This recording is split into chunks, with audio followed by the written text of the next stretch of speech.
Text 141 7 ચોપડીમાં 141માં પાના પર 7મા દાખલામાં ધ્યાન આપો. બિંદુ ઋણ 4 6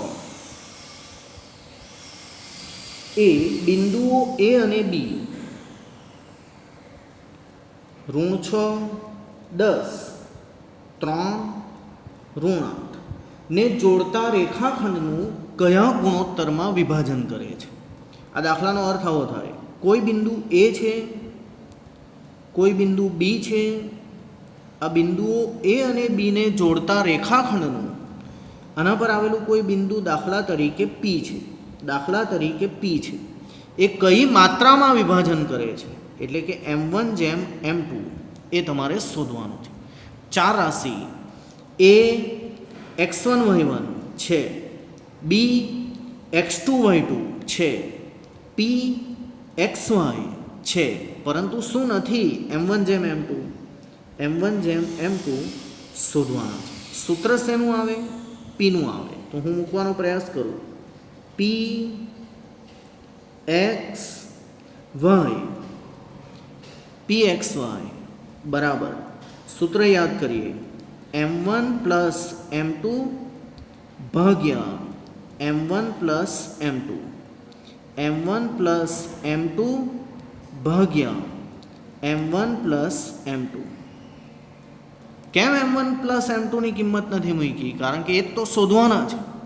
હવે x2 x1 y2 y1, x2 x1 3 ઋણ 6, y2 y1 ઋણ 8 10. આમાં પહેલાને સંગત પહેલું કહેવાય ને બીજાને સંગત બીજું કહેવાય. એ બેમાંથી કોઈ બી એક લઈ લેવાનું, તમારો જવાબ આવી જશે. બેમાંથી કોઈ બી એક લઈ લેવાનું. દાખલા તરીકે આપણે પહેલી સાઈડનું લઈ લઈએ, પહેલાને સંગત પહેલું. માટે ઋણ 4 બરાબર m1 × 3 + m2 × -6 ભાગ્યા m1 + m2. આ m1 + m2 આ બાજુ લઈ લઉં. ઋણ 4 કૌંસમાં m1 + m2 બરાબર 3 × m1 3m1, m2 × -6 એટલે -6m2 -6m2. હવે આને અંદર ગુણી કાઢીએ. -4m1 વત્તા ઓછા -4m1 ઓછા 4m2, 3m1 ઓછા 6m2.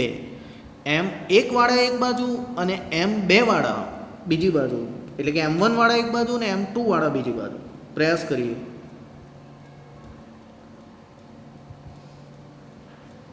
6m2 ને આ બાજુ લઈ લો, ઋણમાંથી ધન થઈ જાય. ઓછા 4m2 એ તો છે જ અહીંયા, બીજી બાજુ 3m1 અને સમય લઈ લો વત્તા 4m1 માટે 6માંથી 4 જાય 2m2, 3 ને 4 7m1. શોધવા શું આવ્યા? m1/m2. તો પછી આના છેદમાં લખવાનું m1/m2. આ 7ને આ બાજુ લઈ લો, 2/7 માટે જવાબ આવ્યો m1/m2 બરાબર 2/7. એક દાખલો આવો ફરીથી જોઈએ. ટેક્સ્ટ 143 4 143માં પાના પર ચોથો દાખલો.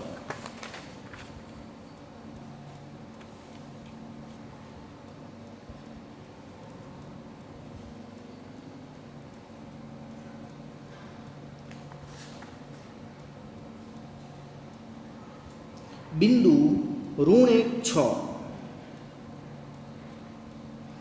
એ બિંદુઓ ઋણ 3 10 અને 6 ઋણ 8 ને જોડતા રેખાખંડનું કયા ગુણોત્તરમાં વિભાજન કરશે? આને હું કહી દઉં P બીજાને કહી દઉં એ અને ત્રીજાને કહી દઉં બી. રકમ આવી આપેલી છે કે કોઈ બે બિંદુઓ આપેલા છે, એને હું માની લઉં એ અને બી.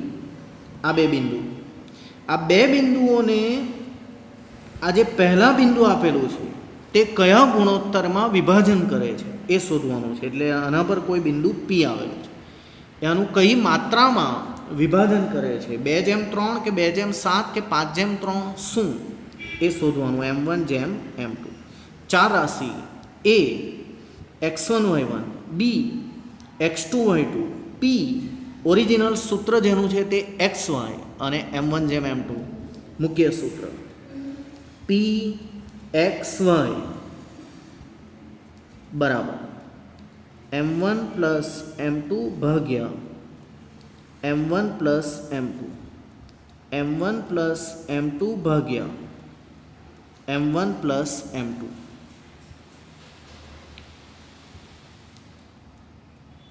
x2 x1 6 ઋણ 3, y2 y1 ઋણ 8 10. આટલું કર્યા બાદ યાદ રાખો, પહેલાને સંગત પહેલું સૂત્ર કહેવાય ને બીજાને સંગત બીજું કહેવાય. મારી કોઈ બી લઈ લેવું, તમારો જવાબ આવી જશે. તો આપણે પહેલું લઈ લઈએ. માટે -1 બરાબર m1 ગુણ્યા 6 m2 ગુણ્યા ઋણ 3 ભાગ્યા m1 વત્તા m2. m1 વત્તા m2 ને અહીંયા લઈ લઈએ. -1 આ દ્વિપદી પદાવલી હોવાથી કૌંસમાં આવે. m1 વત્તા m2 બરાબર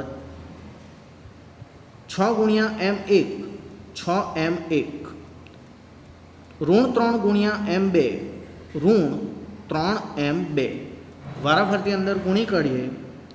ઓછા m1 ઓછા m2 બરાબર 6m1 ઓછા 3m2.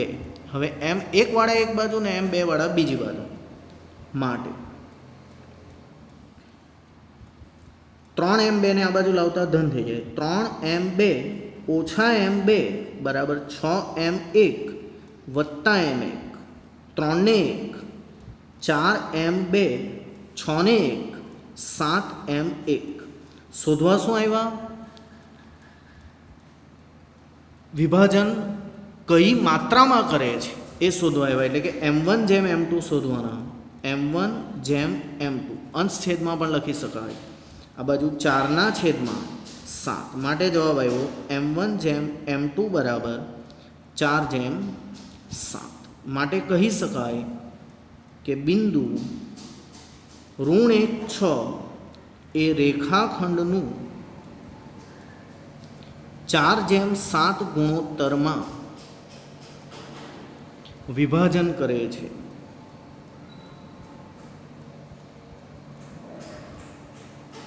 આવો જ એક દાખલો ફરીથી જોઈએ. કુમાર 305 4.